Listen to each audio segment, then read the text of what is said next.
Allahumma sholli ala Muhammad.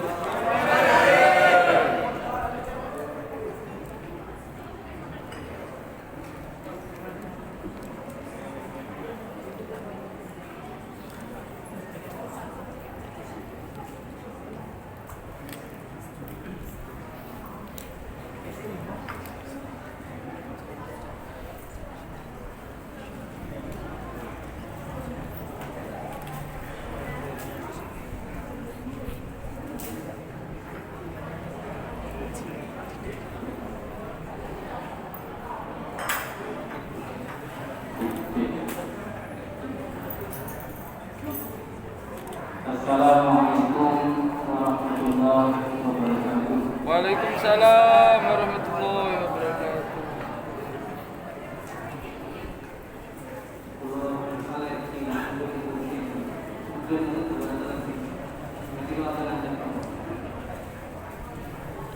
Bismillahirrahmanirrahim.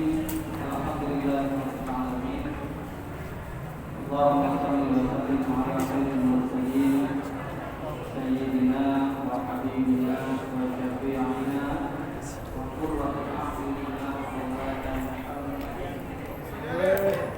wa ala alihi wa ashabihi wa ashabihi wa alaina ma'hum wa minhum ajma'in. Para sesepuh di situ, tokoh agama, tokoh masyarakat Gunung Anyar, takmir Masjid Baitur Rahim, ingkang tansah kawula hormati, Ketua Umum Hikmah, Panitia Ismawidiyah lan sedaya para rawuh ingkang tansah kawula hormati. Alhamdulillah, kita semua bisa berjumpa di majelis yang penuh barokah ini dalam keadaan sehat dan bahagia. Bahagia saya lagi, walaupun skripsi ini mari-mari melapor-lapor, walaupun tidak ada tanggungan utang, ada tanggungan SKS yang dari lapor, tetap bahagia. Kenapa? Karena kita adalah umatnya Rasulullah, umatnya Nabi Muhammad. Umatnya Nabi Muhammad itu tentu selalu bahagia, karena Rasulullah adalah Nabi yang terbaik di antara para Nabi dan Rasul. Umatnya adalah umat yang terbaik. Karena kita ditakdirkan oleh Allah sebagai umat yang terbaik, maka harusnya selalu bahagia. Salam salam minallah wa malaikatihi wal mu'minin ajma'in. Terwujud kepada baginda Rasulullah sallallahu alaihi wasallam, Nabi dan Rasul ingkang kula panjenengan sami ajeng syafaatipun winjang wonten yaumil qiyamah. Nabi yang kita harapkan syafaatnya di hari kiamat. Kula akan majelis salawat, majelis Lailatul Qiraah, dan itu imut dewi Gusti Allah. Wattaqu fitnatan la tusibanna alladziina zalamu minkum khassah wa'lamu anna Allaha syadidul 'iqab. Waspadalah kalian terhadap suatu musibah, suatu bencana, suatu fitnah yang turunnya dan pilih-pilih. Jadi kira-kira contoh yang paling gampang di corona ini lagi. Corona itu turunnya tidak pilih-pilih. Tidak pilih hanya orang yang dolim saja yang terkena corona. Fitnah la tusibanna alladziina zalamu minkum khassah. Turunnya, melimpahnya tidak hanya khusus mengenai orang yang dolim, tetapi orang-orang yang soleh, orang-orang yang ahli ibadah, bahkan para kekasih Allah juga sebagian di antara mereka juga terkena corona. Ini buatan tentang sapa sing sakti, sapa sing buatan saksi, buatan sing buatan saksi, buatan. Ini adalah fitnah la tusibanna alladziina zalamu minkum khassah. Tetapi beda namanya. Ketika fitnah itu menimpa orang-orang yang dikasihi oleh Allah, orang-orang yang soleh, dengan fitnah itu menimpa orang-orang yang zalim, cara menyikapinya tidak. Dan Rasulullah tidak pernah khawatir dengan orang-orang soleh, orang-orang beriman, orang-orang pilihan itu tidak pernah khawatir. Apapun yang menimpa mereka pasti jadi baik. Ya. Jadi suatu ketika Rasulullah itu di majelisnya sendiri, tiba-tiba beliau itu setengah tertawa. Tapi tertawanya Rasulullah kan bukan kayak pulau ajaran kami ini, bukan sampai juga bahkan terpikal-pikal sampai salto-salto kan. Kanjeng Nabi itu pokoknya ketika seperti wajah ini, giginya terlihat sedikit itu sudah tertawa. Nah suatu ketika tiba-tiba Rasulullah di tengah forum ini tertawa. Para sahabat kan heran. Nah di tengah herannya para sahabat itu Rasulullah bertanya, "Amma tas'aluni mimma adhaku?" Kalian tidak ingin tahu kenapa ada tertawa. Wa mimma tadhaku ya Rasulullah? Baru para sahabat bertanya. Wajib itu min amril mu'min. Aku kagum, aku bangga dengan urusan orang-orang beriman. Apa yang bikin bangga? Inna amrahu kullahu lahu khair.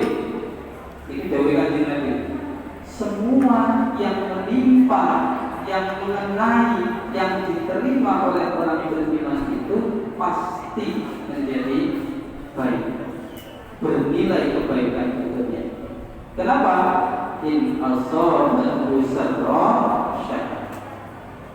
Orang mukmin itu kalau menerima sesuatu yang menyenangkan dia bersyukur.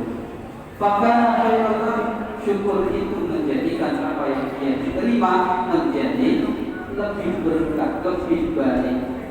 Karena lain syakartum pasti ditambah kali berapa disyukuri. Bertambah itu dari sisi apa?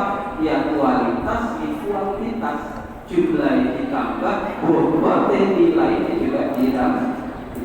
Itu yang pertama. Makanya Rasulullah tidak pernah khawatir. Orang-orang beriman kok dijadikan kaya tidak khawatir. Orang-orang beriman dijadikan sebaliknya juga tidak khawatir Rasulullah. Yang kedua, wa in asabat mudarra sabar. Bahkan khairan lahu. Ketika dia ditimpa oleh sesuatu yang tidak menyenangkan, maka dia bersabar. Nah, sabar itu menjadikan sesuatu yang dalam tanda kutip kita anggap sebagai keburukan itu berubah nilainya menjadi kebaikan. Kalau itu menimpa orang-orang beriman. Jadi fitnah tadi ketika menimpa orang-orang beriman, orang-orang yang soleh, orang-orang pilihan Allah, pasti menjadi sebuah kebaikan. Beda kalau fitnah tadi menimpa orang-orang yang zalim. Fitnahnya sama-sama kena corona. Setunggalin orang soleh, orang pilihan Allah, tetapi yang satunya orang yang zalim. Beda. Ya. Jadi makanya Rasulullah tidak pernah khawatir, bahkan bangga sampai beliau menyebut dengan kalimat ajib tu min amril mu'min. Itulah riwayat Imam dari riwayat Imam Muslim, ajaban min amril mu'min. Pakai ajaban berarti tauhid dan kritik. Ajib itu ajaban dan kira-kira mana? Rasulullah bangga. Buat dari mana lagu ini awalan perawat. Jadi ketika berada di majelis ini saya selalu teringatkan ayat ini. Fitnah la tusibanna alladziina zalamu minkum khassah wa'lamu anna Allaha syadidul 'iqab. Yang akan mengkhawatirkan itu ujungnya ayat ini. Wa'lamu anna Allaha syadidul 'iqab. Kok ini syadidul 'iqab? Gusti Allah itu pedih siksanya. Nah, ternyata jawaban bagaimana supaya kita terbebas dari syadidul iqab ini pertama, Dewi Gusti Allah dan surat Al-Anfal ayat. Mungkin tentang ayat kita terfaham ini paham surat ayatnya. Kemudian wa ma kana Allahu liyu'adzibahum wa anta fihim wa ma kana Allahu mu'adzibahum wa hum yastaghfirun. Supaya kita tidak terkena syadidul iqab, syadidul adzab, maka jika orang siji wa ma kana Allahu liyu'adzibahum wa anta fihim. Allah tidak akan menyiksa mereka suatu kaum jika engkau Muhammad ada di tengah-tengah mereka. Ketika kita berada di majelis sholawat, ketika kita bersolawat, maka sebenarnya kita sedang menghadirkan Rasulullah di tengah-tengah kita. Dan ketika kita menghadirkan Rasulullah di tengah-tengah kita, maka sebenarnya kita sedang berusaha membebaskan diri kita dari syadidul adzab, syadidul iqab. Karena janjinya Allah tidak akan menyiksa suatu kaum jika engkau Muhammad ada di tengah-tengah mereka. Jadi menghadirkan Rasulullah di tengah-tengah mereka, di tengah-tengah kita, itu adalah salah satu upaya kita membebaskan diri dari adzab. Yang kedua, wa maka Allah mu'adzibahum wa hum yastaghfirun. Ngekek-ngekeknya istighfar. Kalau malam itu sekedar curhat lelahan majelisnya dari selalu ayat ini. Maka Allah mu'adzibahum wa anta fihim wa maka Allah mu'adzibahum wa hum yastaghfirun. Alhamdulillah, kalau teman saya itu dihadirkan majelis ini, pertama di samping di sakit ini, di sakit sholat kali Bu Nyai Natijah, yang mana beliau yang Bismillah adalah satu di antara pendiri hikmah sesepuh kita. Kali saat ini kalau matur kata monggo dia Fatihah pertama khususnya gunakan Yai Bismillah. Ugi para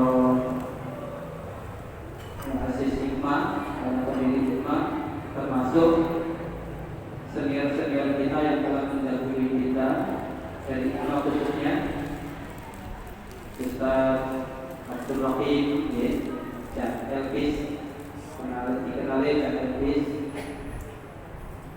dan lain sebagainya. Wakaf bukan saya disebut segala, tapi yang pasti kita kirim Fatihah sebagai upaya sambung rohani. Karena bagaimanapun orang beriman itu ruhnya dijadikan oleh Allah junudun mujannatan, seperti tentara yang saling membackup. Jadi kalau satu maju menyerang, yang satu standby menjaga, ya, yang satu ambil posisi berbeda juga. Tapi intinya sama, saling menguatkan. Dan ruh orang-orang beriman itu junudun mujannatan, menyatu dan saling menguatkan. Dan monggo kita jadikan spirit itu untuk selalu merasa satu, satu ikatan. Dan kita saling menguatkan. Salah satu upayanya adalah sambung ruh lewat Fatihah. Yang kedua, Fatihah untuk keluarga kita, keluarga dari anggota hikmah maupun alumni hikmah yang telah mendahului kita semua, yang sahur semari. Kemudian juga untuk kita semua yang masih berproses memperjuangkan hikmah, ya, agar terus berkembang, maju dan selalu berlimpah kebaikan. Yang keempat adalah Fatihah untuk semua hajat kita, hajat kita, hajat fiddin dan dunia wal akhirah. Mungkin dijabah dari Allah Subhanahu wa taala. Ya Surah Al-Fatihah.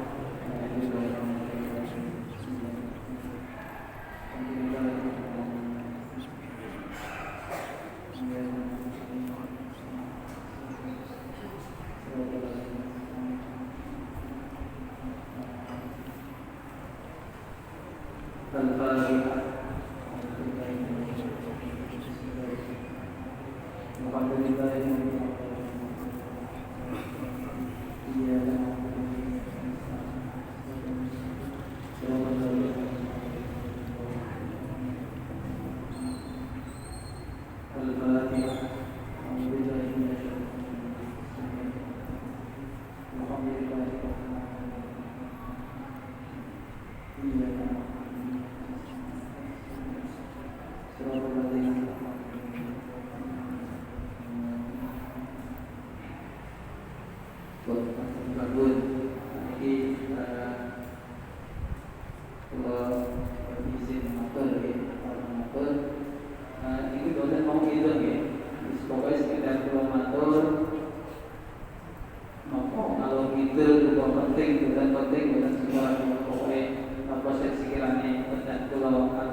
Aktualisasi seni religi untuk mewujudkan generasi Islami.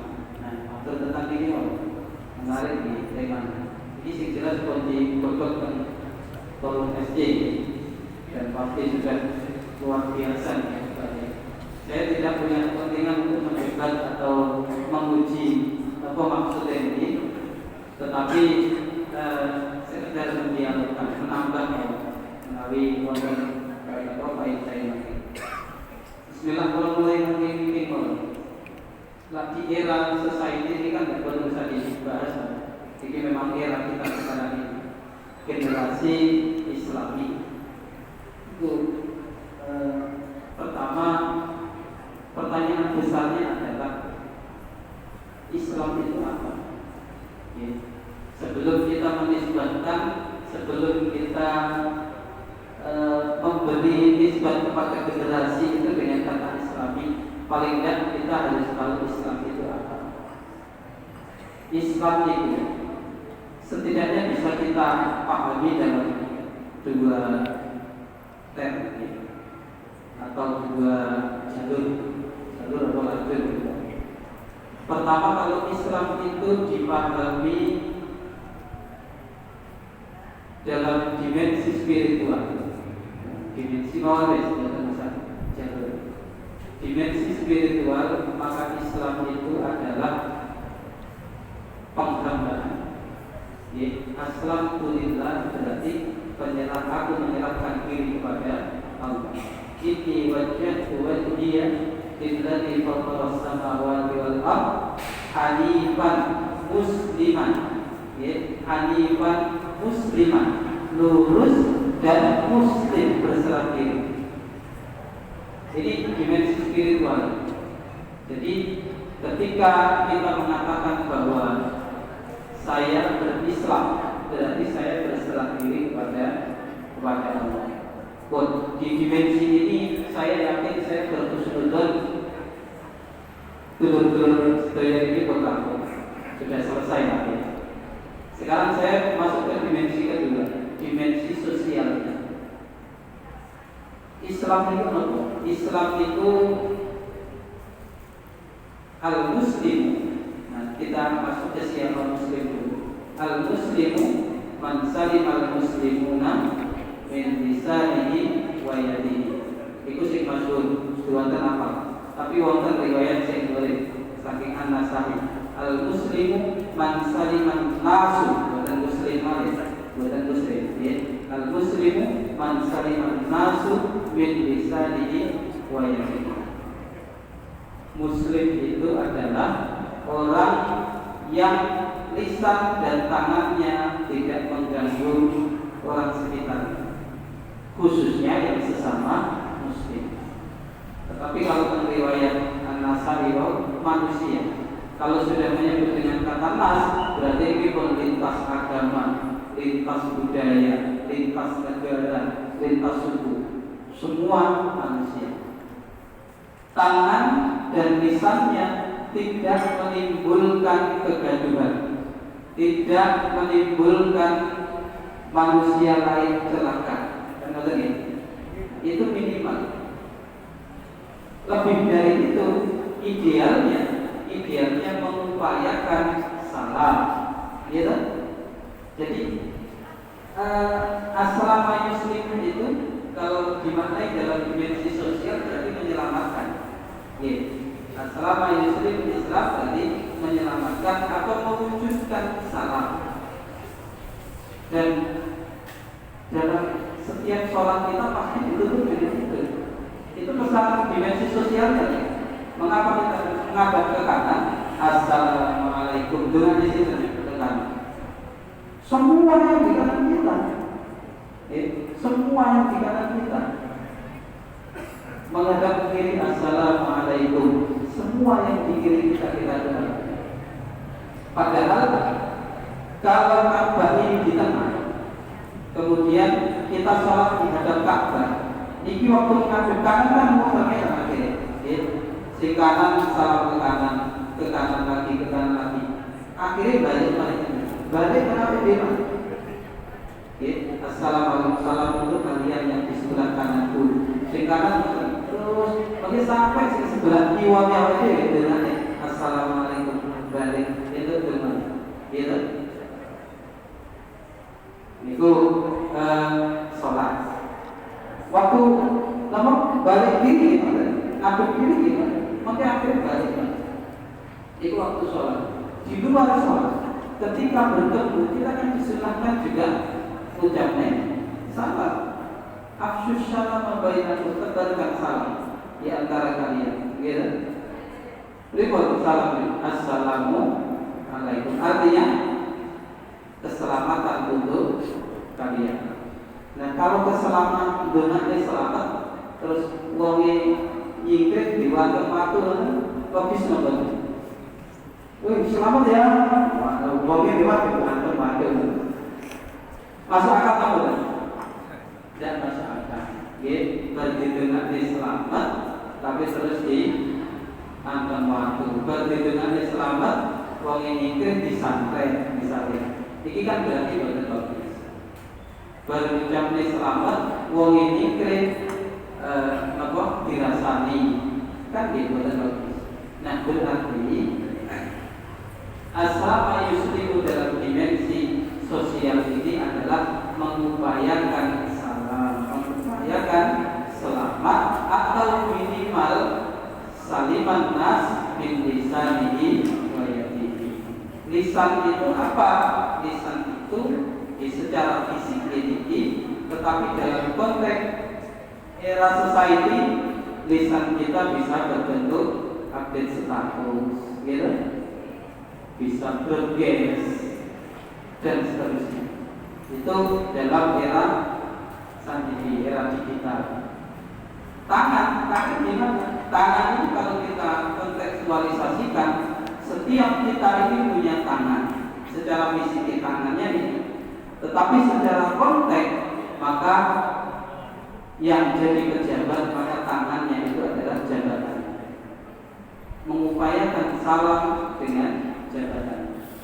Yang jadi ulama maka tangannya adalah ilmunya. Kemudian yang jadi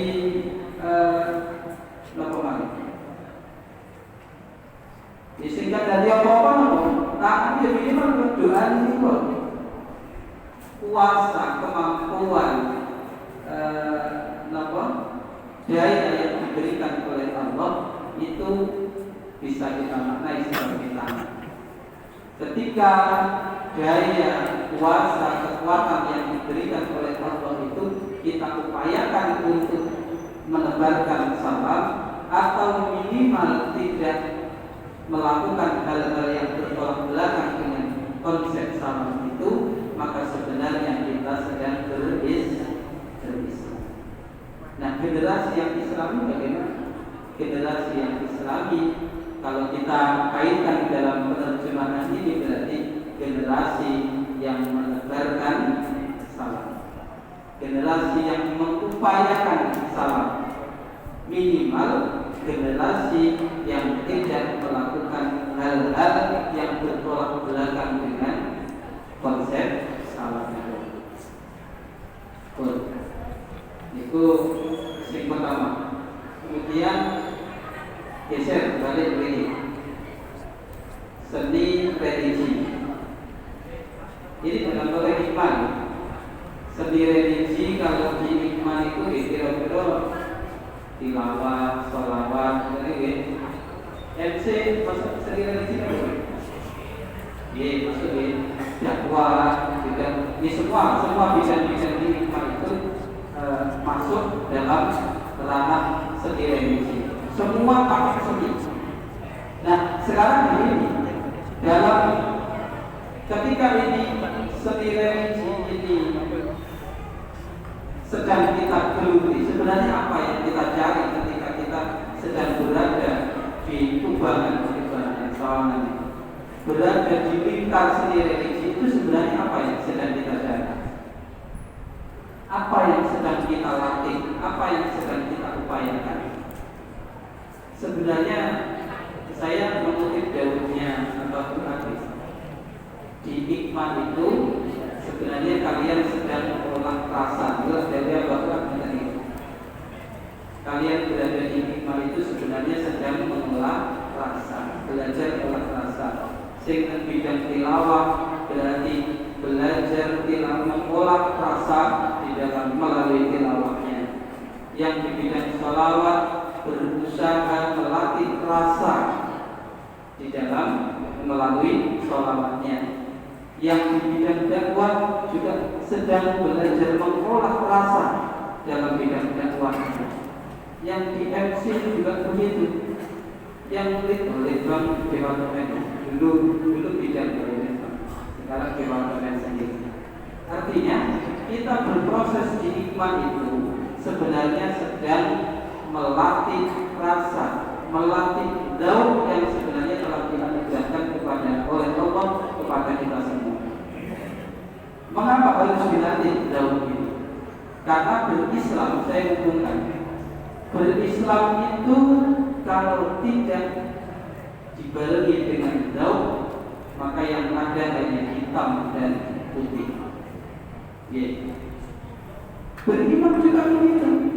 Beriman kalau tidak dibarengi dengan daun, dengan rasa itu, maka yang ada adalah mukmin kafir. Makanya ketika kita sudah menemukan rasa itu, kita akan selalu melihat ada potensi kebaikan di balik segala sesuatu yang, mohon maaf, dalam tanda kutip, dalam sekilas mata kita lihat sebagai keburukan. Ketika daun itu sudah bisa kita temukan, jika ada orang datang membawa roti, kok ada semutnya, kita tidak semata-mata melihat semutnya, ya. Tetapi kalau kita belum punya daun, maka yang ada roti, semutnya dikepin, harga materi, padahal semutnya lebih kita. Itu seandainya dijual sedikit di sisi ini, ya semua ini bagi aku. Masih banyak roti yang bisa kita ambil. Atau ada orang datang ngasih ikan, dibuka dengan ini, beriwa gak boleh ini. Iya, apa ini ikan ini? Harga nyokro dulu. Padahal kalau kita memfungsikan daun kita melihat apa yang ada di balik penglihatan kita itu bisa menemukan bahwa ketika duri ini kita singkirkan, dagingnya juga banyak. Jadi pada setiap sesuatu itu, pada realitas yang tampaknya kita menganggapnya keburukan, selalu ada kebaikan. Sebaliknya, realitas yang kita anggap sebagai kebaikan pun, karena ini adalah dunia, ya, dunia itu adalah matahul dulur, pasti ada keburukan di situ. Bahkan jangan ningali kula ketoke api, ketoke, ya, jangan ningali kula kan roh elek, ingin roh elek jangan tangkap bae. Tapi ojo, kita sesuai artinya, mengapa saya kok terlihat maka buruknya itu dihijab oleh Allah. Dan Allah adalah Maha menutupi aib ini. Sebaliknya, ketika kita melihat orang lain buruk, maka sebenarnya Allah sedang menguji kita. Allah sedang menguji kita dengan realitas yang ada di depan kita. Bagaimana kita memfungsikan daun kita untuk bisa menjaga aib yang telah ditampakkan oleh Allah di hadapan kita. Kalau kita betul sadar jauh ya. Kita tahu kalau kita materi, bukan yang materi. Oke. Kalau dulu yang mulia, kalau kita cekap semangat atau pulau, dua poin saja tentang generasi Islami dan aktualisasi seni religi. Jadi secara sederhana, secara singkat bisa dibuat bisa disimpulkan bahwa apa yang sebenarnya kawan-kawan upayakan sekarang ini adalah sedang proses untuk melatih rasa yang kemudian rasa itu bisa diaplikasikan dalam keislaman kita, atau dalam bahasa trilogi keislaman, trilogi keagamaan disebut dengan ihsan. Ihsan itu kan sebenarnya memfungsikan rasa, ya, memfungsikan rasa yang telah dikaruniakan oleh Allah kepada kita sampai, ya, anta'budallaha ka'annaka tarahu fa in lam takun tarahu fa innahu yaraka. Sampai ketika kita melakukan sesuatu itu yang terlihat Allah. Ketika kita melihat semut di toilet misalnya, biasanya lah kangkangnya mas-masnya ini kan dia punya tembak ya, serang. Ayo apa ini? Karena kan bisa diarahkan, ada yang cowok kan bisa, bapak kan bisa. Di selamat dirinya semutin, nah baru lanjutkan aktivitas. Bukan karena melihat bahwa semut itu kecil kita besar, kemudian kita berkewajiban untuk menolong, bukan semata-mata itu. Tetapi karena kita melihat bahwa semut ini ada yang diciptakan, dan penciptanya pasti sayang banget sama yang diciptakan. Mesti Gusti Allah itu sayang kali semut itu. Bukti ini semut itu diparingi rezeki. Nah, kalau penciptanya sayang kepada yang diciptakan, kita sebagai sesama yang diciptakan mengambil peran untuk menyelamatkan si semut itu tadi. Kira-kira penciptanya senang nggak? Senang. Iki lho makanya Gusti Allah itu di samping turun syakur. Gusti Allah itu syakur itu banget berterima kasih. Berterima kasih kepada siapa? Ini kepada hamba-hamba yang tahu diri. Ketika melakukan sesuatu karena berharap kasih sayang Allah, karena melihat Allah di balik apa yang dia lakukan, makanya Gusti Allah matur nuwun makhluk sing jenenge sebut niku wau diselametkan. Bentuk matur nuwun iki terserah Gusti Allah berurusan dengan matur Allah iki. Berurusan yang jelas Allah itu syakur. Dan jadi konsep daun niku berdekatan dengan apa yang kita sebut dengan ihsan. Yang terakhir sebagai closing karena hikmah ini setiap harinya, bahkan setiap jam, setiap harinya interaksinya selalu dengan Al-Quran, dengan sholawat, bahkan semua bidang MC, dakwah, kaligrafi, tilawah, sholawat ini dan jauh-jauh yang mereka adalah ayat-ayat Allah, salawat untuk baginda Rasulullah. Yang mereka dakwahkan adalah ayat-ayat Allah, sabda-sabda Rasulullah. Ya. MC yang di MC ini para pembaca ayat-ayat Allah, ya. Para pendakwah. Salawat yang dibaca adalah munajat dan doa, ya, munajat, kemudian salawat seperti Rasulullah. Makanya ada satu hadis dari baginda Rasulullah SAW, man syaghala bil Qur'an wa dzikri an mas'alati aqaituhu afdala ma mu'tiyasari. Ini indah sekali bahasanya. Man syaghala bil Qur'an, siapa orang yang disibukkan dengan Al-Quran, setiap harinya, setiap jamnya, setiap menitnya, setiap waktu disibukkan dengan Al-Quran. Yang pastinya ini sesuai dengan proporsi masing-masing. Yang bagian tilawah yang berarti sibuk dengan tilawahnya, yang bagian tafsir sibuk dengan nanti tafsirnya, yang bagian ilmu tajwid sibuk dengan mengaji tajwidnya, yang bagian dakwah sibuk dengan mendakwahkan ayat-ayat Al-Quran sesuai dengan masing-masing. Wadzikri dan zikir kepadaku.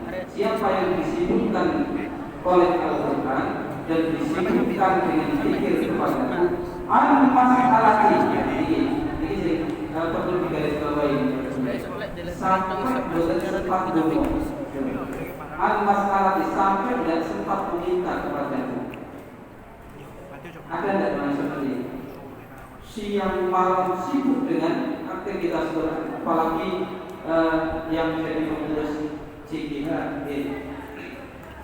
pengurus Ikhwan itu sibuk dengan Al-Quran, sibuk dengan Al-Quran, sibuk dengan zikir kepadaku, sampai lupa berdoa kepadaku atau tidak sempat berdoa kepadaku. Apa yang akan di respon Allah bagaimana? Apakah Allah akan benci kepada orang itu atau tidak pernah berdoa? Padahal doa itu kan ibadah, ya. Bahkan kufur ibadah, otaknya ibadah berdoa. Tapi ada orang-orang yang sibuk dengan Al-Quran, sibuk dengan zikir termasuk sholawat, sampai tidak sempat berdoa.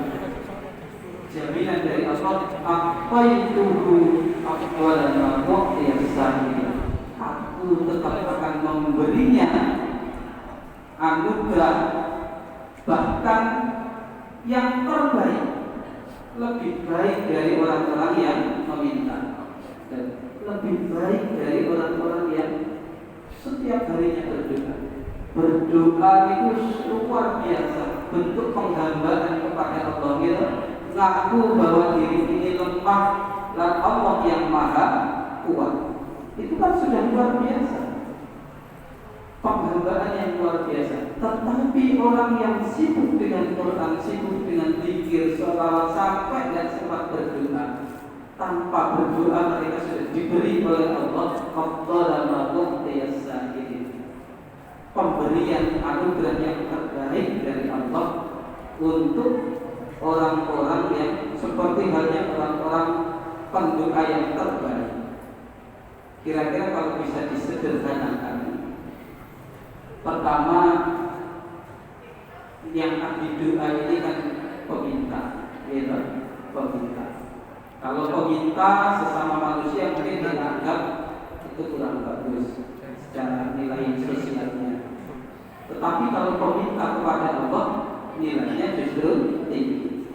Ini kelompok pertama. Kelompok kedua, kelompok pecinta.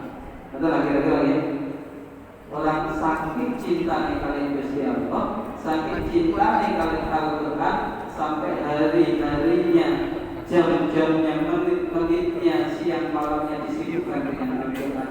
Saking cintanya kalian Gusti Allah, zikir siang malam pagi sore, sampai tidak sempat berdoa.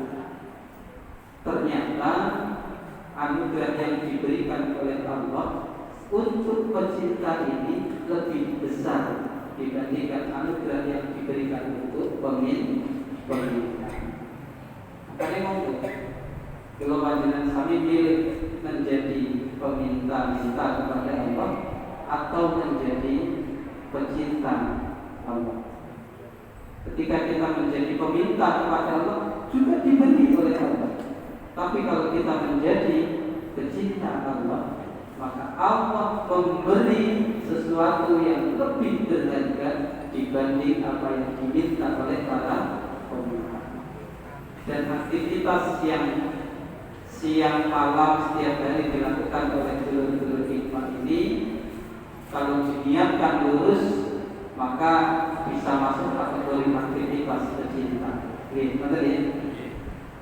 Ketika ini kalau terus lewat dari Al-Quran, senang vokal itu ketika bongok jelas nih, kurang kerjaan pinggir jalan bongok sering mulai nada korok sampai jawab berjawab dijawab paling jawab diunggah nenek ya.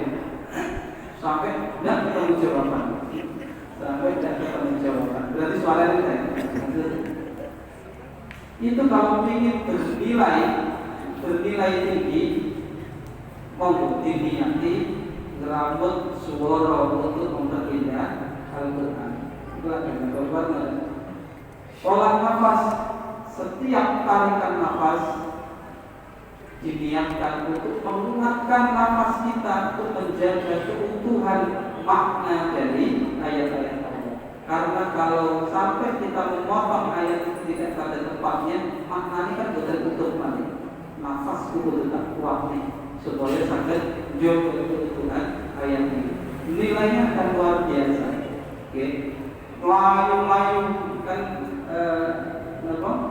ini kalau diniatkan aku kudu sehat terus, aku kudu sehat terus agar setiap hari bisa membaca ayat-ayat Allah, bisa setiap hari bersolawat, maka nilainya akan luar biasa. Orang melihat itu adalah aktivitas biasa, tetapi kalau itu adalah aktivitas yang muncul dari hati para pecinta, maka nilainya akan luar biasa.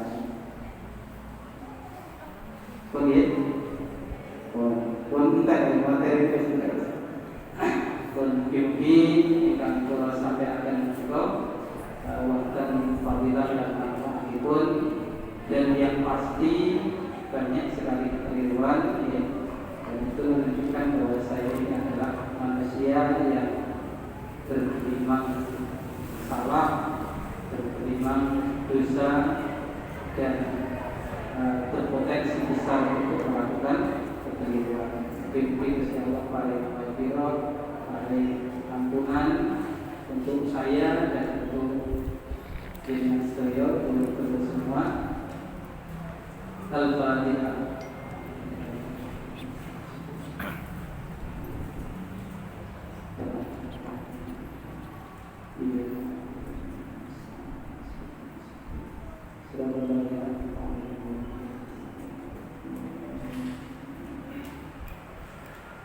Selamat ulang tahun untuk Hikmah yang ke-33.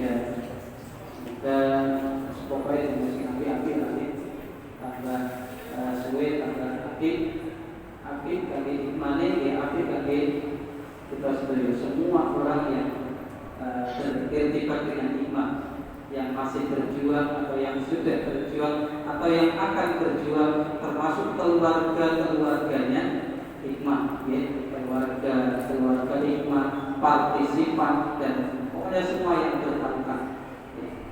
Dari saya terima kasih atas segala perhatian. Mohon maaf yang sebesar-besarnya atas segala kekurangan. Wabillahi taufiq wal hidayah wal hidayah. Assalamualaikum warahmatullahi wabarakatuh.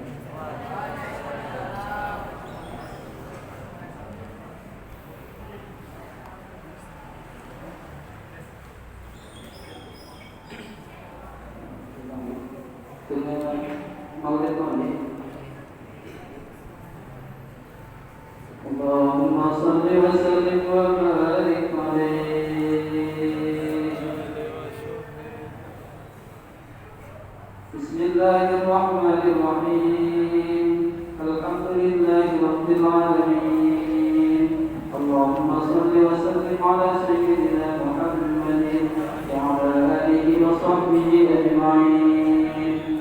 جعلنا الله وإياكم ممن يستوجب شفاعته ويرجو بذلك رحمته ورحمته.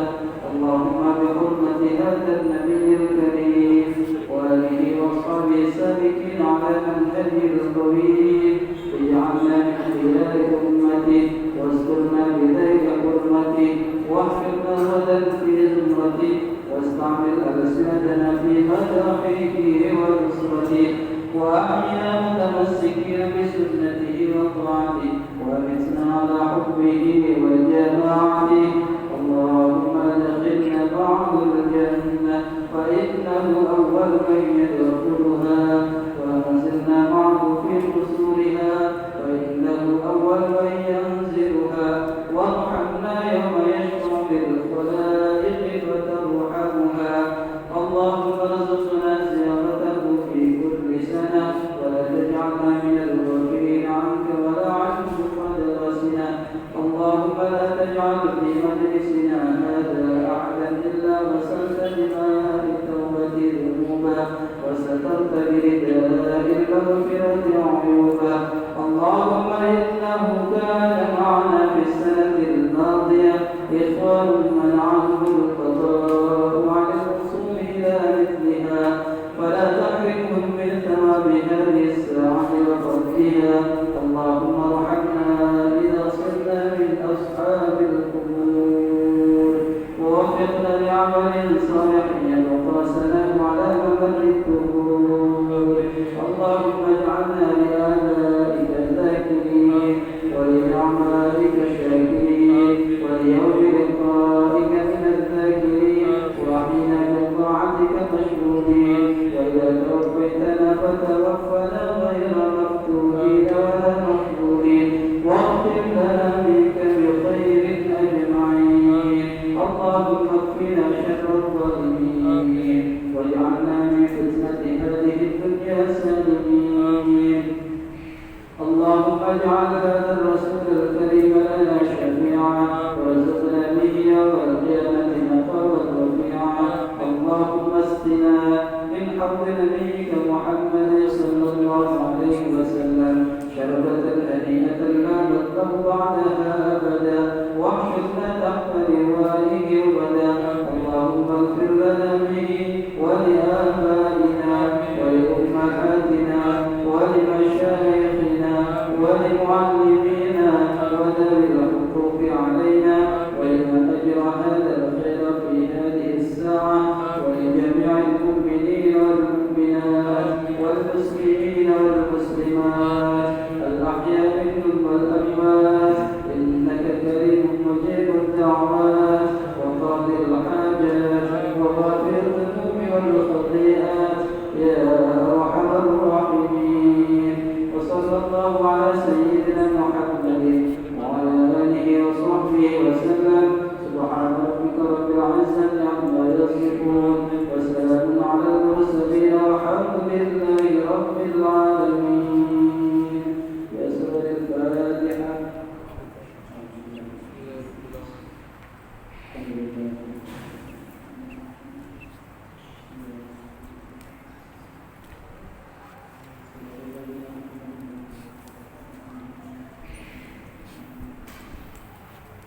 Sekali lagi terima kasih dan mohon maaf yang sebesar-besarnya. Assalamualaikum warahmatullahi wabarakatuh.